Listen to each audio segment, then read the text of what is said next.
It was just an accident, right, Emma? David's voice was tense as he gripped my hand too tightly in the emergency room.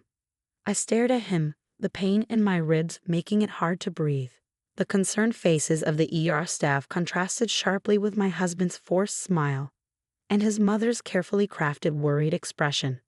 My name is Emma, and 12 hours ago, my mother-in-law pushed me down our hardwood stairs. Now I was lying in a hospital bed with 3 broken ribs, a sprained wrist, and a collection of bruises that made me look like an abstract painting. Tell them you tripped, dear. Patricia, my mother-in-law, chimed in sweetly. You've always been a bit clumsy. Her perfectly manicured hands clutched her designer handbag, her wedding rings catching the fluorescent light as she gestured dismissively. I closed my eyes, remembering the moment with crystal clarity. I'd been carrying a basket of laundry upstairs when Patricia appeared at the top. She'd shown up unannounced again, using the key David had given her without consulting me.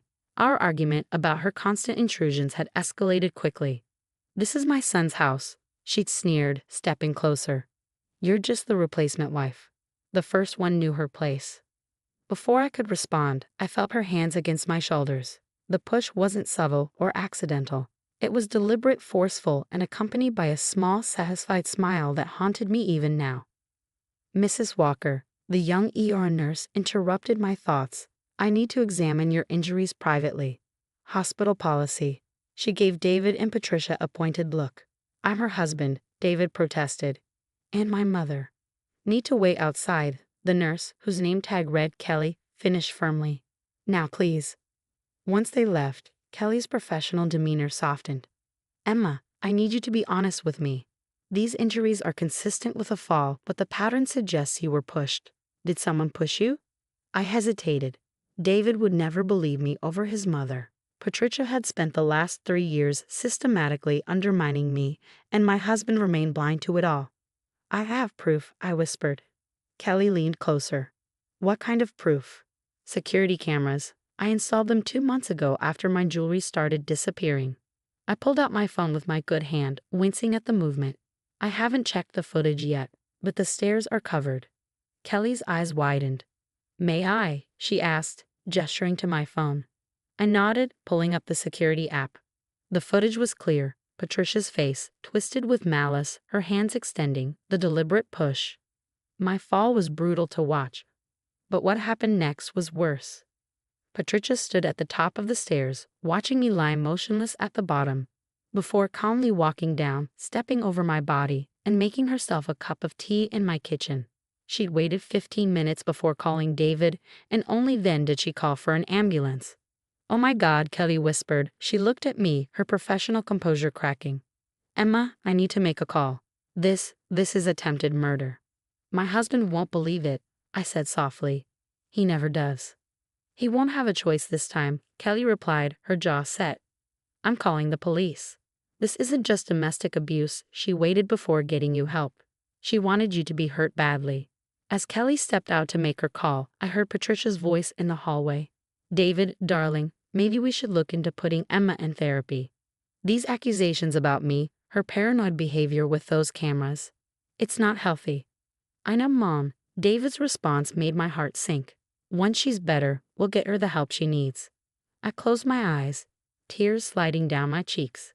3 years of gaslighting, of having my things moved or broken with David telling me I must have misplaced them, of Patricia's snide comments and David's dismissals. But this time was different. This time I had proof. Kelly returned with 2 police officers. Through the small window in my hospital room door, I saw Patricia's perfectly composed face crumble as they approached. David looked confused, then angry as one officer took out a notebook. Mrs. Walker, Kelly said, holding my phone, would you like to press charges? I took a deep breath, ignoring the pain in my ribs. Yes, I said firmly. Yes, I would. Patricia's indignant screech echoed through the hallway as the officers began questioning her. This is ridiculous. David, tell them your wife is unstable. But David wasn't looking at his mother. He was staring at my phone screen, watching the footage play out in horrible clarity. His face had gone pale, his hands trembling as he watched his mother, the woman he'd always defended, try to kill his wife. The next few days passed in a blur of police statements, medical examinations, and uncomfortable silences. I was released from the hospital with strict instructions to rest and a prescription for pain medication that made the world feel slightly fuzzy around the edges. David insisted I come home, but I chose to stay with my sister Kate instead. He let her have a key to your house without asking you. Kate fumed as she helped me settle into her guest room, and he's been defending her behavior for 3 years. Emma, I knew it was bad, but this? I watched her arrange my medications on the bedside table, thinking about the past 3 years. The missing jewelry that Patricia had claimed I must have misplaced. The family heirlooms that disappeared when she visited, only to show up in her house as things David gave her. The constant comments about my housekeeping, my cooking, my appearance, all met with David's standard response. Mom's just trying to help. My phone buzzed again. Another message from David. Please come home. We need to talk about this. Mom's been arrested, and they're treating her like a criminal. She is a criminal, Kate snapped, reading over my shoulder. She literally tried to kill you. The preliminary hearing was scheduled for the following week.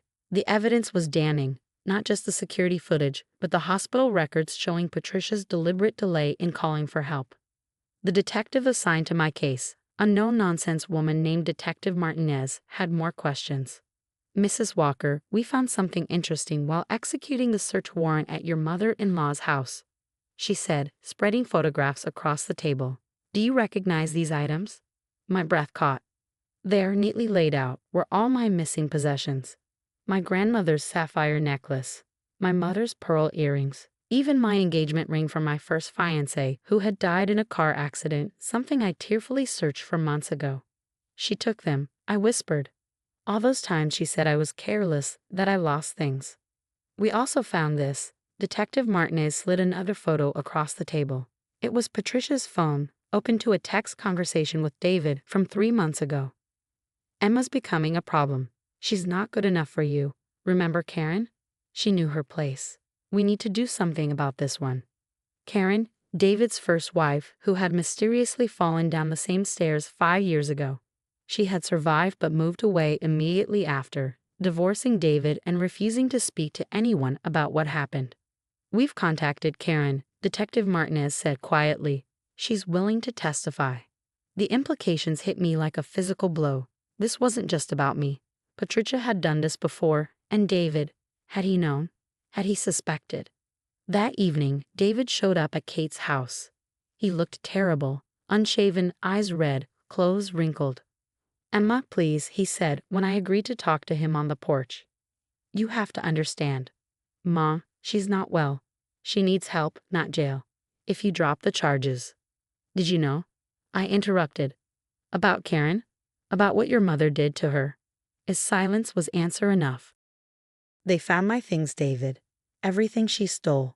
Everything you told me I was careless enough to lose.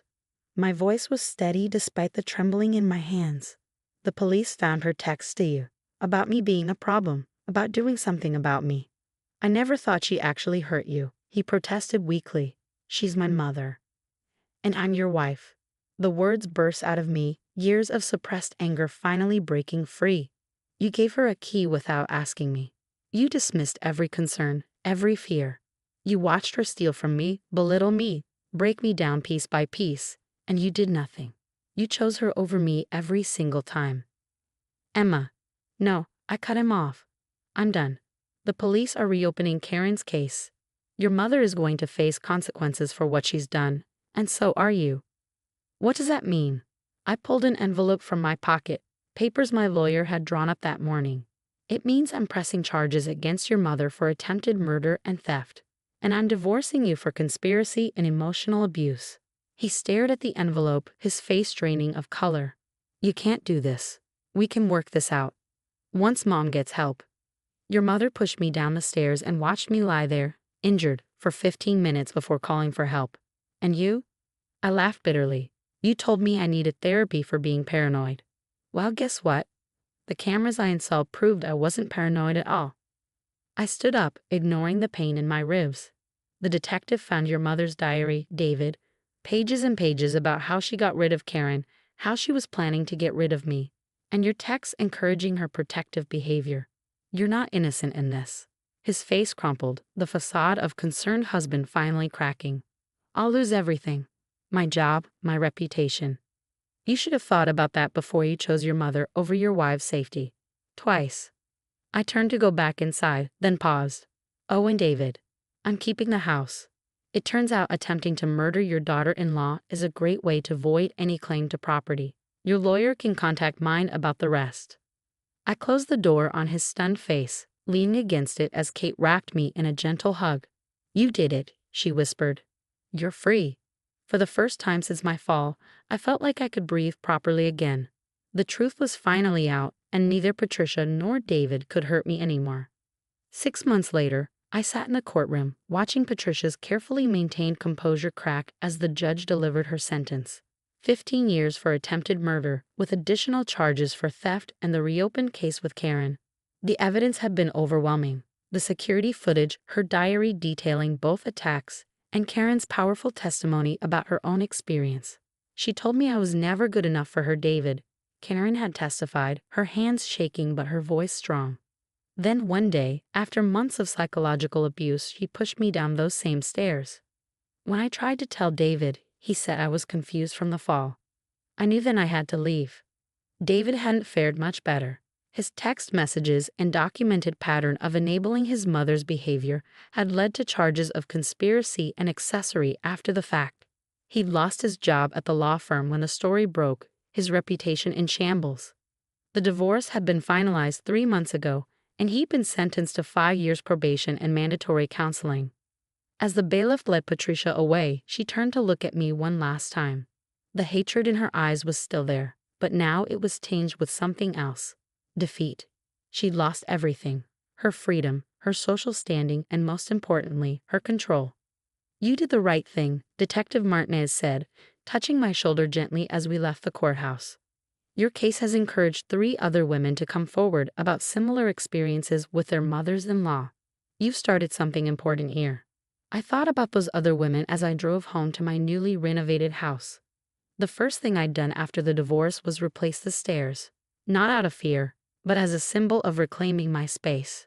The security cameras stayed though, a reminder that trusting my instincts had saved my life.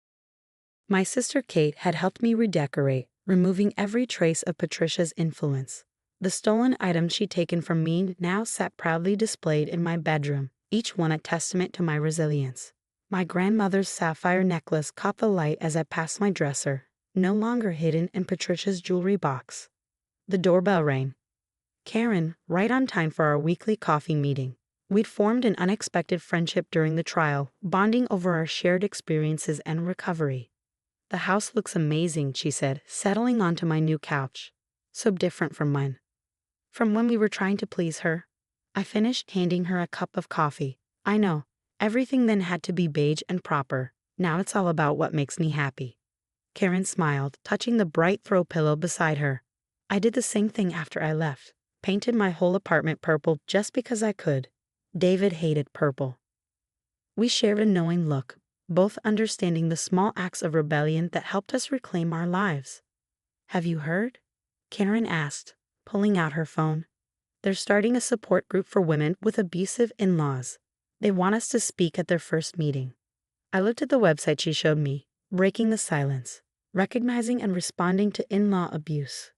The homepage featured resources, warning signs, and stories from survivors. We should do it, I said, surprising myself with my enthusiasm. If I had known about other cases like ours, maybe I would have installed those cameras sooner. Speaking of cameras, Karen grinned, that security company that supplied your system. They want to feature your story in their new domestic safety campaign. Apparently, their sales of indoor security cameras have tripled since your case made the news. I laughed, thinking about how Patricia had always hated technology. She would hate knowing she's become a cautionary tale. Later that evening, after Karen left, I stood in my kitchen, decorated my way, organized my way, and felt a profound sense of peace. The local news had called my case a watershed moment in recognizing in-law abuse, but for me it was simpler than that. I trusted my instincts, protected myself, and refused to be silenced. My phone buzzed with a text from Detective Martinez. Another case today. Woman installed cameras after reading about you. Caught her MIL tampering with her medication. She's safe now. Thought you'd want to know. I smiled, running my hand along my new countertop. Patricia had always criticized my choice of home decor, but now every bright color and modern fixture felt like a victory. I learned that sometimes the happy ending isn't about forgiveness or reconciliation. Sometimes it's about breaking free, finding your voice, and helping others find theirs. The support group meeting was scheduled for next week. My story would be the first one shared, but not as a victim's tale. Instead, it would be a roadmap for other women. How to recognize the signs, how to protect yourself, and most importantly, how to reclaim your life. My security cameras blinked quietly in their corners, now less about protection and more about remembrance. They had given me back my power, my voice, and my future. In the end, Patricia's attempt to silence me had only made me louder, stronger, and more determined to ensure no other woman would suffer in silence as Karen and I had. As I got ready for bed that night, I caught my reflection in the mirror and saw something that had been missing during my years with David and Patricia: peace. I was finally, truly